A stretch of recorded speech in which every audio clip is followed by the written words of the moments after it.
I don't know if you saw this film, Maxed Out. It's a story of credit card debt in the United States. There are many dimensions to this problem, but one important dimension is a statute called the Bankruptcy Abuse Prevention and Consumer Protection Act of 2005. This is a little bit of a typo. There's no consumer protection in this act at all. But the effect of this statute was to render it effectively impossible for people to discharge their credit card debts. So whereas Bethlehem Steel can escape pension obligations through bankruptcy, or Enron can escape the obligation to deliver power, you literally cannot escape your credit card obligations if you're a lower middle class American. You will carry these obligations forever. Now, this idea was first proposed in the administration of President Bill Clinton, and he was originally in favor of it. And then his wife read an op-ed in the New York Times, and she started speaking of that, quote, awful bill, with a small b, that is. And she's credited with single-handedly keeping this bill from becoming law to her great credit, so to speak. But this bill, like Jason in Friday the 13th, would not go away. So in 2001, it returned. And by now, First Lady Clinton was Senator Clinton. And by now, she had received over $140,000 in contributions from credit card and financial services companies. So what did she do now? Well, Senator Clinton voted for that awful bill twice in 2001. Why?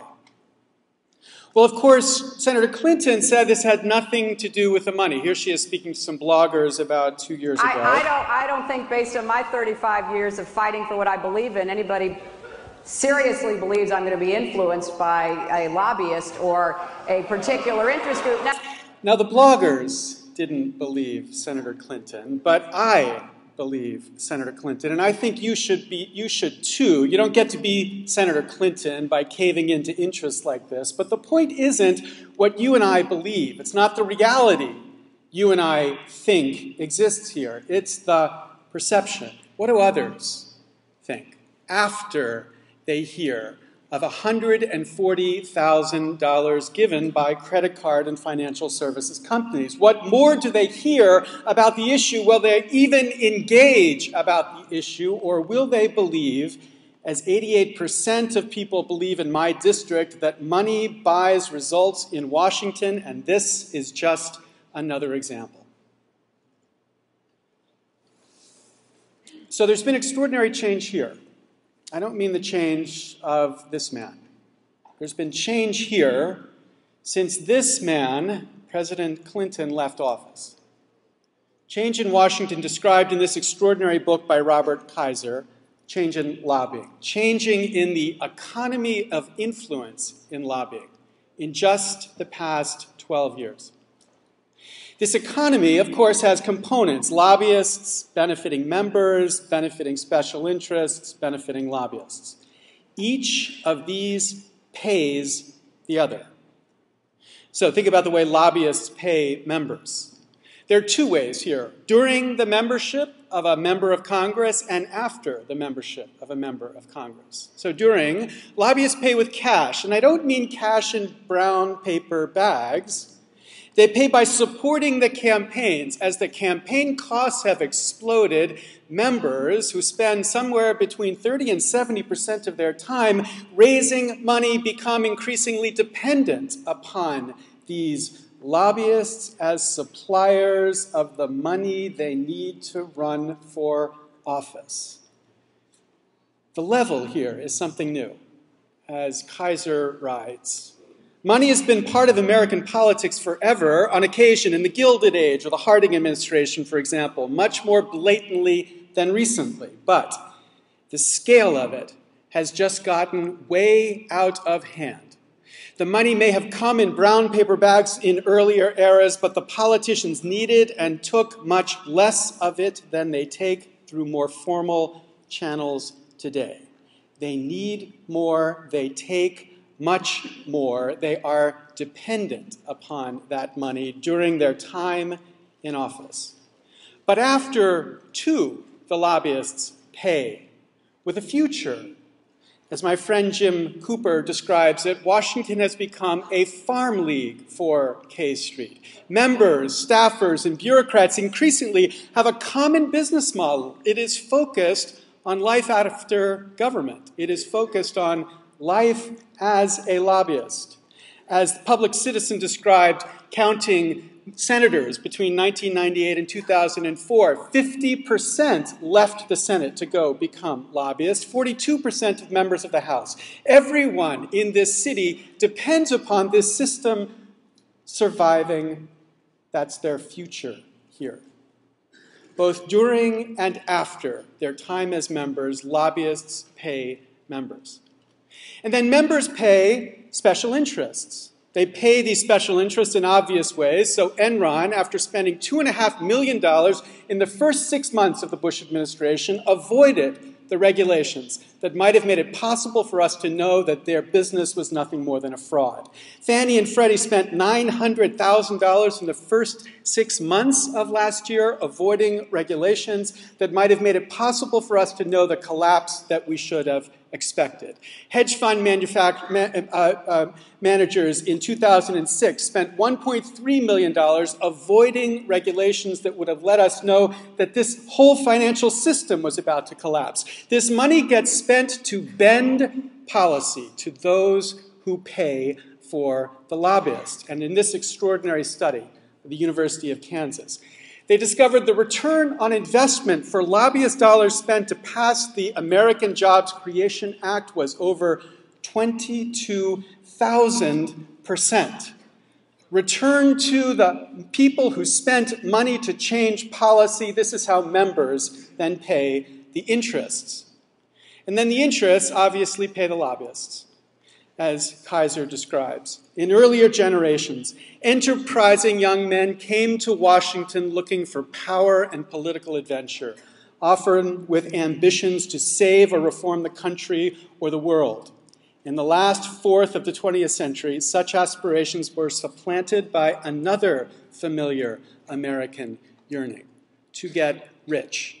As Kaiser describes, this industry is a $9 to $12 billion industry every year. That's bigger than the recording industry. And this man, Gerald Cassidy, built a fortune of more than $100 million on the industry which he helped reform. Industry's interests pay lobbyists. Now, this is an economy. We have to understand it as an economy of influence that has extraordinary consequences for our democracy, fundamentally bending policy. From the esoteric areas that I spent a decade studying copyright to fundamental areas like global warming, which today we have still done nothing to address. Every single issue you care about is fundamentally affected by this economy. An economy of corruption. And by corruption, I don't mean the corruption of feathering their nest. I don't mean the Abramoff or the Randy Duke Cunningham or the Rob Blagojevich corruption. I mean a corruption we could call a good soul's corruption. A corruption of legal acts, even ethical acts, that corrupt by corrupting both the policies that Washington enacts, and more fundamentally, destroying the faith that people have in their government. Now, one way, and in my view, increasingly, I think, the only way to address this corruption is an idea a Republican had 102 years ago, Teddy Roosevelt, something we could call citizens' funding of the nation's elections, or in a Barack Obama font, it would look like that. Citizens funding of the nation election, which has been introduced in Congress this term under something called the Fair Elections Now Act, but has nothing to do with fairness. In my view, this should be called the Trustworthy Government Now Act, because it's about restoring trust in our government. This statute would say congressmen get money to run for office in two ways: either from citizens directly in contributions no more than $100, or from citizens indirectly through the Treasury after certain mileposts are passed and the candidate demonstrates viability. Now, the point to recognize is that only a change like this could restore the faith that people have in their government by breaking any plausible link between money and results. And only this change could end the distortions which are built into our system right now. The conservatives love to talk about merits-based decisions. I want to talk about merits-based legislation that we possibly could have if we could remove this dependency from how Washington functions. So this is Captain Joseph Hazelwood. Yeah, it's Valdez back. Exxon Valdez. Radar there. We fetched up on the ground north of Goose Island, Boy Reef. And evidently, we get some oil. Now that recording was used along with other testimony to try to establish whether this man who was captaining an oil tanker was intoxicated at the time that he was captaining an oil tanker. And of course, there was lots of conflicting testimony. He admitted to drinking prior to this accident, but he denied that he was intoxicated. But one thing no one can deny is that every single senior official on that ship knew Hazelwood was an alcoholic. They knew that whether this time or another time, he was captaining the ship, often under the influence of alcohol. They knew this, and they did nothing about it. We need to think about the responsibility they had. We need to think about how they should have taken responsibility for his dependency. Because I think we need to think, too, about how we need to take responsibility for their dependency. We need to recognize here the fundamental bankruptcy in America is not GM, it's not Chrysler, it's not Citibank. The fundamental bankruptcy in America today is in this institution, an institution which last summer earned the extraordinarily high public support for its work of 9% of the American public believing this institution was doing a good or excellent job. More people supported the British Crown at the Revolution than supported our Congress last July. We need to change this. Now, an organization I helped start with Joe Trippi, Change Congress, has been trying to help change this. We recently started a series of example upon example of what we think of as good souls corruption. Example after example. We started with an example from Representative Conyers. We last week had an example with Senator Ben Nelson, and there are more in the pipeline. Examples which point out decisions they made that plausibly can only be understood as decisions affected by the money. Now, one thing's for sure about this campaign, it's going to earn the hatred of these members of Congress, at least for me. As Mother Jones described just this last week, apparently members of Congress are shocked by the nerve of people who tell them that taking huge amounts of money from the industries they're regulating reeks of corruption. But I'm willing to take that hatred. That's what tenure's for. It's possible that this campaign will work. But whether or not our campaign works, whether or not this works, I flung myself across the country to talk to this group because you need to be part of this change too. Because the most outrageous part of this story is that the corruptions here primed by the most privileged are corruptions that are permitted by the passivity of the privileged as well. That's us.